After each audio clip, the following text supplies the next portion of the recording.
bersyukur dengan apa yang kita ini ya, kita bersyukur dengan apa yang kita alami sekarang. Oke, teman-teman. Jadi sebentar. Yes. Nah, jadi ini kalau pengen ke apa namanya merasakan, kita nikmati present moment. Oke, suatu saat kita akan belajar tentang present moment, teman-teman, supaya kita akan bisa apa ya namanya itu mensyukurilah apapun yang terjadi sekarang ini ya. Oke, sip, kita akan belajar. Hari ini materi kita adalah tentang bagaimana kita membahas mengenai membaca tabel atau membaca label makanan, teman-teman. Jadi cara membaca label makanan, ya. Nah, apakah itu gini, teman-teman? Satu hal yang harus kita lakukan supaya kita itu sehat, gitu ya. Kita salah satunya gini,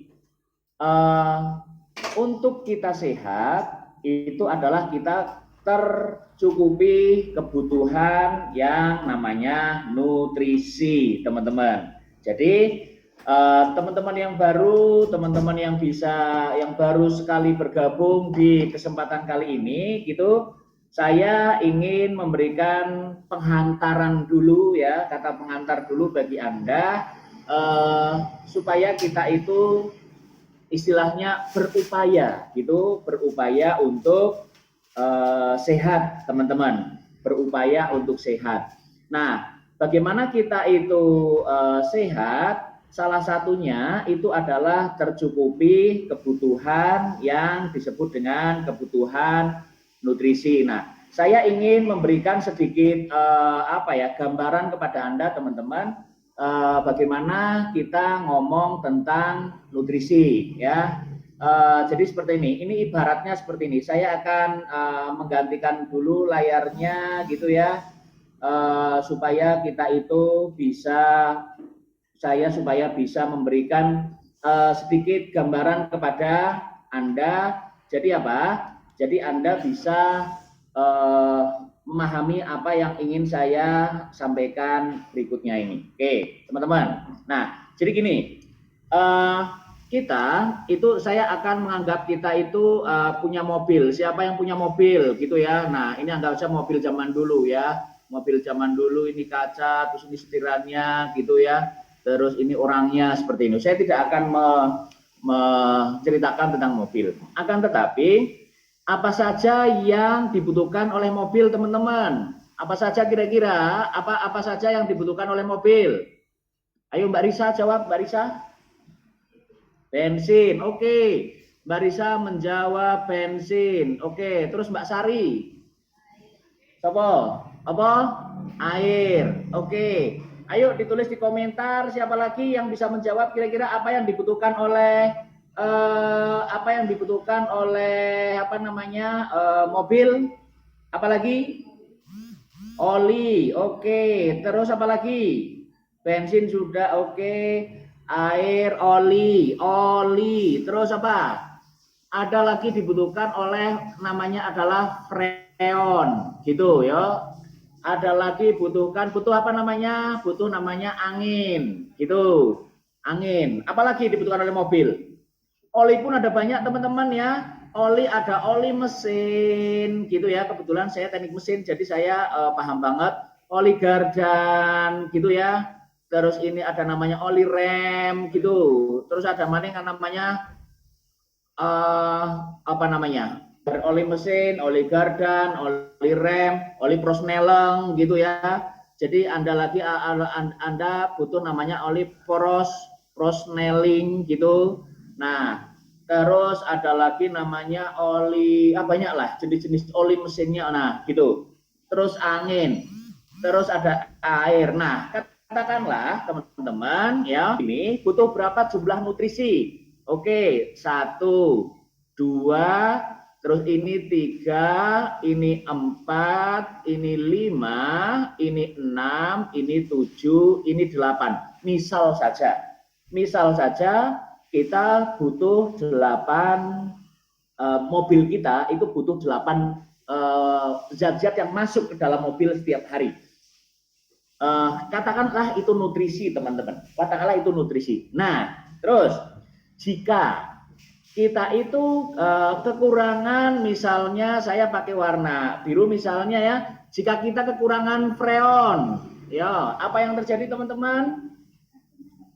Ya, mobil kita akan panas, mobil kita akan tidak nyaman, kita harus membuka jendela, kita harus nyupirnya sambil ngowok gini ya, supaya apa? Supaya kita kena angin gitu. Atau bahkan kita pakai kipas-kipas. Nah, mobil bisa jalan, bisa. Mobilnya panas, hawanya di dalam mobil panas, iya. Nyaman atau tidak? Tidak. Gitu. Maksud saya adalah jika mobil Anda kurang freon, maka mobil Anda AC-nya tidak akan dingin. Gitu. Maksudnya oleh karena Anda cek nutrisi inputan freon itu ada atau tidak gitu. Terus yang misalnya lagi kita mobilnya kurangan angin. Apa yang terjadi? Yang terjadi adalah Anda jalannya tidak bisa kencang. Gitu ya kalau misalnya mobilnya jalan coba deh Anda nyetir mobil dengan roda yang tidak penuh anginnya. Jadi kalau tekanan mobil itu misalnya ada namanya tergantung ya. Kalau Anda sering membawa beban berat banyak, itu tekanannya mungkin di angka 35 sampai 40 kPa gitu. Itu nyaman. 35 itu nyaman. Terus kalau Anda itu pengen tenang, mobilnya anteng gitu ya, disetirnya juga enak nyaman, itu tekanannya 32, teman-teman. Terus tapi kalau misalnya untuk jalan kenceng luar kota, itu saya sarankan di angka 38 sampai 40 gitu. Kenapa? Itu kenyamanan kita. Jadi kalau Anda jalan tol itu ya di angka sekitar 38 sampai 40 itu tergantung penggeraknya. Kalau mobil Anda mau bergerak ke depan gitu ya, jadi depannya yang di ini. Nah, tapi tergantung dari selera juga. Akan tetapi ketika anginnya itu kurang, teman-teman, ketika anginnya itu kurang, apa yang terjadi? Nah, yang terjadi nggak nyaman. Mobil bisa jalan? Bisa. Nyaman tidak? Tidak. Apalagi kalau kekurangan freon dan angin, sudah nggak nyaman, panas gitu. Nah, terus kalau kekurangan air gitu. Nah, kalau kekurangan air itu di mana? Air itu di radiator, teman-teman. Air itu di radiator. Kalau misalnya radiator Anda kurangan air, panas gitu ya, pendinginan mesinnya itu nggak maksimal, maka suhu mobil Anda kalau misalnya di suhu mobil itu ada C sama H gitu ya. Jadi C itu cold, H itu hot, maka jarumnya itu harus berada di tengah-tengah. Jangan sampai overheat, jangan sampai terlalu dingin. Jadi misalnya Anda pemanasan dulu supaya Anda mobilnya itu oli-olinya itu agak sedikit mencair sehingga ini jarumnya di sini, tetapi radiatornya harus berfungsi. Kalau tidak, nanti dia akan panas. Nah, kalau sudah panas, itu walaupun Anda kebelet ke toilet atau bertemu dengan siapapun, mobilnya mandek glek gitu ya. Terus guguk mandek seret gitu. Terus Anda tunggu gitu, biasanya Anda tunggu gitu ya. Anda tunggu setengah jam, 1 jam sambil dingin. Kalau nggak sepul gitu. Itu sampai Lebaran haji juga tidak akan dingin kalau Anda hanya sepul. Tapi Anda kalau kurangan air, Anda mobilnya akan berhenti. Nah, ini adalah gambaran daripada yang kita sebut dengan nutrisi. Oke, ini mobil teman-teman. Terus kalau kurangan bensin apa yang terjadi? Mogok. Nah, jadi sebenarnya panas itu bukan mobilnya rusak gitu. Tapi mobil sedang berkomunikasi ke kita bahwa freonnya habis, Mas, gitu. Paham ya? Terus ketika kita itu nyopir kok radiatornya panas, ininya hot, terus mobilnya mandek, itu bukan mobilnya rusak, teman-teman. Tapi sebenarnya itu bentuk komunikasi mobil ke kita karena dia sedang kurangan air gitu. Terus kalau misalnya Anda prosneleng, Anda kalau manual, jadi mesin oli manual sama oli otomatis itu berbeda ya, olinya beda. Nah, beda apanya? Beda namanya viskositasnya. Viskositas ki apa ya? Alah, susah dijelaskan. Aku kurang ngerti, kok itulah ya. Nah, jadi ketika Anda kok ngoper gitu ya, kok nggak masuk-masuk, jeglok, jeglok, jeglok gitu ya, atau kasar, itu bisa jadi. Nah, bisa jadi salah satu penyebabnya adalah oli prosnellennya memang sudah nggak ada misalnya. Nah, itu bukan prosnellen Anda rusak, tetapi itu bentuk komunikasi gitu ke mobil, ke kita, bahwa di dalam itu ada oli yang rusak. Nah, kita sekarang analoginya ini kan kita analoginya sekarang kita geser ke kita, diri kita sebagai manusia. Manusia, teret doreret. Oke ya. Jadi kita sekarang ini manusia sekarang. Nah, ini kita nih, kita ya. Ini kita gitu. Oke, kita. Oke, nah, ini manusia sekarang. Nah, manusia seperti ini gitu ya. Apa saja nutrisi yang dibutuhkan? Apa saja nutrisi yang dibutuhkan? Banyak sekali teman-teman, banyak sekali. Ada namanya vitamin. Vitamin itu juga banyak sekali. Ada vitamin A, vitamin B, vitamin C, vitamin D, vitamin E, vitamin F, G, H, I, J. Nggak ada ya vitamin K gitu ya. B-nya juga ada banyak. B juga banyak. B ada namanya B1, B2, B12 gitu ya, dan seterusnya. Terus ada lagi mineral, ada disebutnya namanya mineral. Mineral itu apa saja? Mineral itu banyak sekali. Ada namanya potasium, ada namanya magnesium, ada namanya kalium, ada namanya kalsium, ada namanya zinc, ya. Zinc bukan zin itu zumba. Zinc itu seng. Ada namanya adalah banyak lagi. Terus ada vitamin, ada namanya protein gitu. Nah, protein, ada namanya lemak itu ada namanya itu lemak esensial dan non esensial. Terus ada lagi namanya apalagi air gitu. Ada lagi namanya banyak sekali. Nah, kalau mobil tadi 8, kalau manusia lebih dari 100 jenis, teman-teman. Tepatnya ada yang ngomong 114, ada yang ngomong sampai 400, ada yang sampai ngomong 1000, tetapi itulah rahasia manusianya seperti itu. Kemarin saya menceritakan tentang Dr. Lucinaro yang menemukan tentang nitrit oksid di dalam pembuluh darah. Nitrit oksid dari zaman Adam itu sebenarnya sudah ada, teman-teman. Akan tetapi baru diketahui gitu ya oleh seorang yang namanya Louis Ignaro, yang akhirnya beliau memperoleh Nobel karena mengetahui itu, bahwa di dalam pembuluh darah itu ada satu zat yang namanya nitrit oksid di dalam pembuluh darah. Nah, itu satu. Apakah yang lain sudah terungkap semuanya? Belum. Banyak. Anda bisa jadi peraih Nobel kalau Anda bisa menemukan apalah salah satu di dalam tubuh kita. Ternyata rambut misalnya, di dalam rambut itu ternyata ada util-utile gitu misalnya, atau apalah, terserah ya. Akan tetapi kita ngomong tentang nutrisi hari ini. Berapa jumlah nutrisi yang kita butuhkan setiap hari? Tidak ada yang mengetahui secara pasti, teman-teman. Tetapi biasa nih, dan kita gampang ya, mobil saja butuh 8. Oh, ternyata kalau bengkel itu lebih mengerti, Mas. Bukan hanya 8, Mas. Ada lagi yang namanya apa? Ada yang namanya kalau misalnya mobil-mobil sekarang nutrisinya tambah banyak ya. Ada listrik, terus ada lagi GPS-nya, ada lagi kameranya gitu ya. Nah, sama, ketika kita itu di ngomong manusia, itu setiap tahun pasti ada ketemu lagi. Nanti ada ketemu namanya biotin, ada yang nemu tuh namanya pisogenol, ada namanya keratin, ada butuh L-arginin, butuh yang namanya citrulline, butuh yang namanya alpha lipoic acid, butuh namanya banyak sekali. Gula cukup banyak. Gula juga ada butuh namanya fruktosa, sukrosa, laktosa, glukosa, maltosa, Edi Santosa itu kakak saya.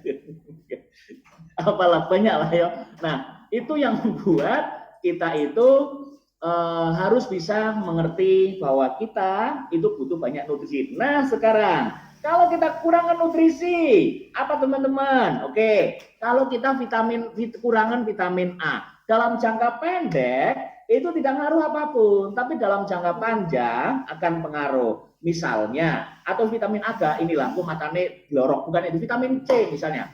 Sampean kalau kurang vitamin C, secara gampangnya apa? Gusi mudah berdarah, misalnya. Gusine mudah berdarah. Ini contoh saja. Kalau kita ciri-ciri, nah ini pelajaran biologi dulu. Nah, jadi gusi berdarah itu bukan karena sakit gusi, teman-teman. Anggap saja seperti itu. Itu adalah bentuk komunikasi tubuh ke kita kalau kita kurang vitamin C, gitu ya. Terus kalau misalnya ada komunikasi tubuh lagi, apa komunikasinya?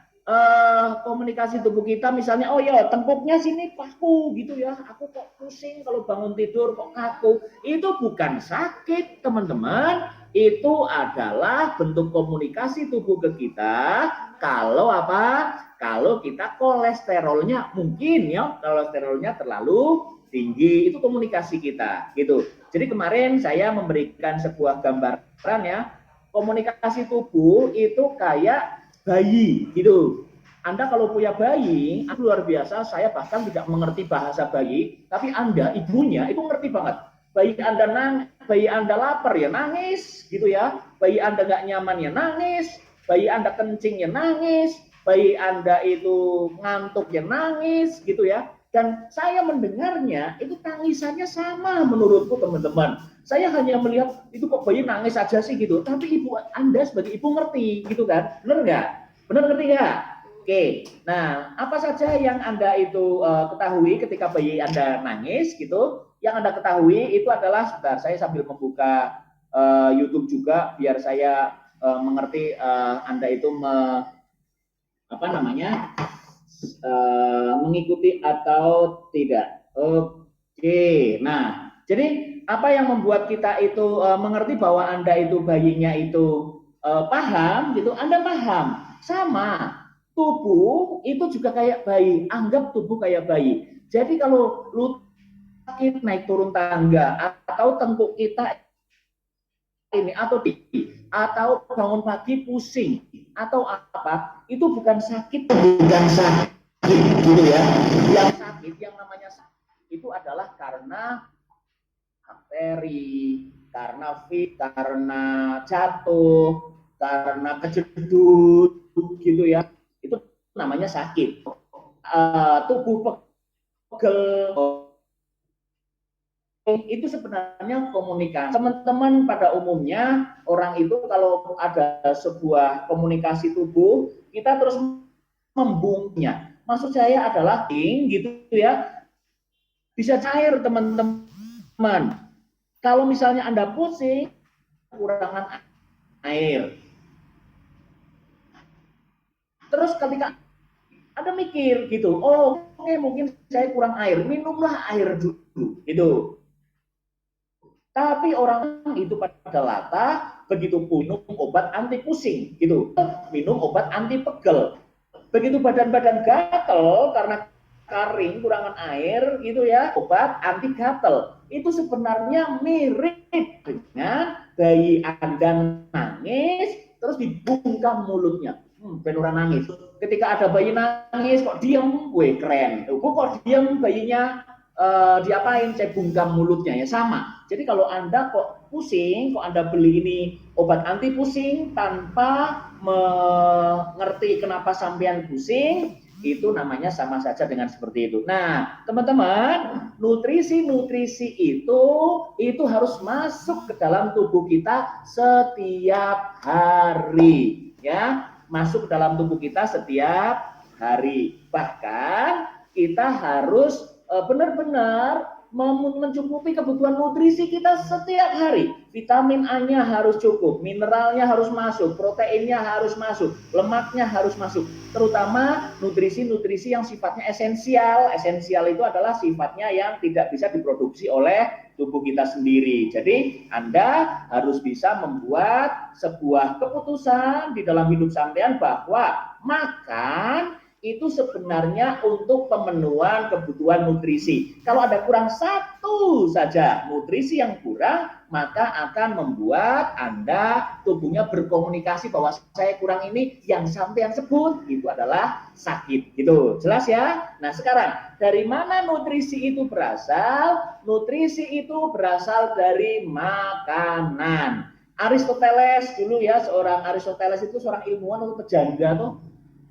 Aristoteles itu ilmuwan atau pejangga? Ya, nah, oke.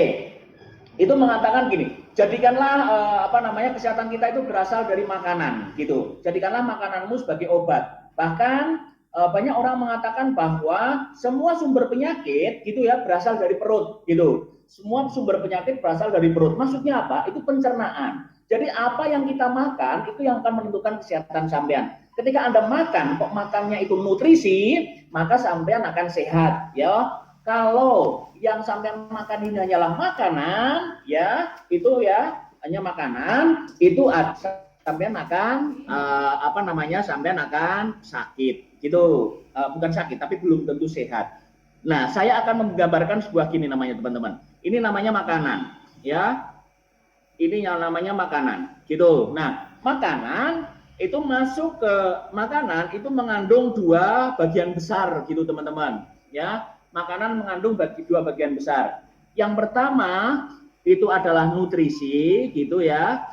Yang kedua itu adalah rasa, gitu. Yang kedua adalah rasa. Nah, jadi kita memang tidak bisa lepas dari yang namanya manusia. Kita itu memang mencari makanan yang ada rasanya. Nutrisinya sebagus apapun, kalau rasanya nggak enak, Anda tidak akan makan. Contohnya apa? Pare. Pare itu banyak mengandung nutrisi. Pare itu nutrisinya adalah nutrisi P, gitu ya, pahit.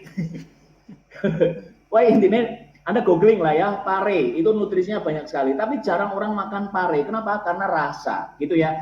Apalagi kalau misalnya Anda benar-benar merasakan rasa yang benar-benar yang dikeluar makanan-makanan yang mengandung arginin maupun citrulline itu rasanya nggak enak teman-teman. Ada rasa kecut yang berlebihan seperti itu. Namun kita harus bisa gini. Misalnya rasa yang paling enak itu adalah 100, ya. Rasa tidak enak itu 0. Nutrisi yang paling banyak itu 100, tidak ada itu 0. Maka Anda harus ada balance di sini. Misalnya oke lah rasanya 50 nggak apa-apa, nutrisinya 50 nggak apa-apa. Atau ininya 60. Nah, yang dikorbankan, kalau ada satu yang harus dikorbankan adalah rasa, teman-teman. Ya, ingat rasa bayangan atau tabir penutup, ya, yaitu rasa enak, gurih itu menutupi konsekuensi bahaya yang akan kita rasakan ke depannya. Nah, oleh karena itu teman-teman sekarang kalau Anda makan, ya sekarang ini kalau sampean makan, satu, ini makanan ini nutrisinya apa? Gitu. Sudah ya? Pertanyaan pertama. Jadi ketika Anda makan, Anda ngomong, "Mas pesen ini gitu ya." Blek gitu atau, "Mbak, aku mau masak ini." Atau, "Bu, aku mau beli ini." Pertama kali yang sampean pikirkan adalah makanan ini nutrisinya apa? Paham? Jadi kalau saya tulis makanan ini apa nutrisinya gitu. Apa nutrisinya? Coba. Nah, sampean harus perhatikan itu. Wes, jelas. Jelas sudah. Ternyata ada jeda antara ini jadi gini teman-teman ya, antara jadi ini saya juga nonton jadi ada jeda antara apa yang saya tulis dengan yang tampil di sini gitu ya. Jadi saya tidak bisa langsung on time ya Pak, tidak bisa langsung bisa melihat gitu. Oke. Sebentar, saya minum dulu.